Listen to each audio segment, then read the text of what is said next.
sur Europe 1, la revue de presse internationale. Notre réseau de correspondants sur tous les continents. Vous allez l'entendre, l'information telle qu'elle est vécue à l'étranger. Et comme promis, nous démarrons aux États-Unis, direction New York, où l'on retrouve notre correspondant Xavier Yvon. Bonjour Xavier.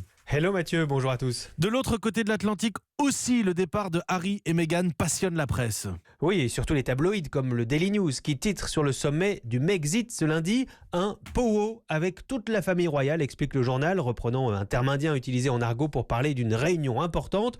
Seule Meghan Markle sera absente, mais elle sera au téléphone depuis le Canada, explique le New York Post, qui consacre ensuite beaucoup de place pour décrire la villa de luxe de Vancouver où la duchesse de Sussex a trouvé refuge avec son fils Archie.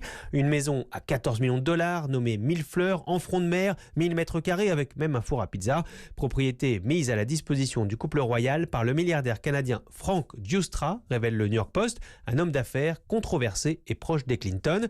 Dans ce pays qui s'est créé sur l'idée de ne jamais avoir de roi, c'est toujours fascinant de voir à quel point les Américains se passionnent pour la famille royale britannique. Même le président Donald Trump a donné son opinion, rappelle USA Today.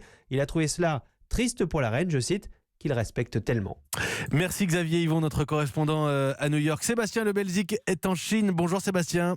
Bonjour Mathieu. Qu'est-ce qui fait la une de la presse chez vous ? Alors à la une aujourd'hui de l'actualité en Chine, c'est la victoire de Tsai Ing-wen, la candidate démocrate qui a remporté ce week-end un second mandat à la tête de Taïwan. La République de Chine à ne pas confondre avec la République populaire, comme le rappelle l'Apple Daily, qui insiste sur cette victoire historique du Parti démocrate, opposé au rapprochement avec Pékin mais ouvert au dialogue. Certains comme le New Bloom Magazine parlent de Taïwan comme du symbole de la démocratie en Asie. Côté chinois, ce n'est évidemment pas le même son de cloche. Le Global Times écrit que cette victoire du Parti démocrate est une chance pour Pékin de réaliser par la force la réunification. Elle ne nous laisse pas le choix, explique le journal, qui n'exclut donc pas une intervention militaire. Taïwan ne peut pas s'opposer à l'influence grandissante de la Chine, écrit le quotidien du peuple. Merci Sébastien. Nous partons à présent pour l'Italie avec Blandine Hugonnet. Bonjour Blandine. Bonjour Mathieu. De quoi est-ce qu'on parle à Rome ? Eh bien, c'est le pape émérite Benoît XVI qui fait polémique avec cette même citation qui revient dans tous les titres. Le célibat des prêtres est indispensable. C'est une phrase tirée d'un livre écrit à 4 mains avec le cardinal Sarah, un représentant de l'aile la plus conservatrice du Vatican, précise il Messaggero. 7 ans après sa renonciation, Joseph Ratzinger sort de son silence avec ce message clair. Non aux prêtres mariés, rapporte il Giornale.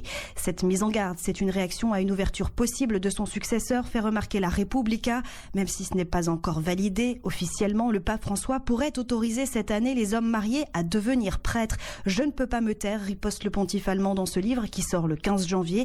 D'ici là, la presse italienne non plus ne risque pas de se taire tant le sujet divise l'Église catholique et le Vatican. Ah oui, vaste débat et pas seulement chez vous, à Rome, au Vatican, en Italie, partout dans le monde, le célibat des prêtres. Merci Blandine Hugonnet. En Italie, en Chine, aux États-Unis, nous étions sur tous les continents dans notre revue de presse internationale.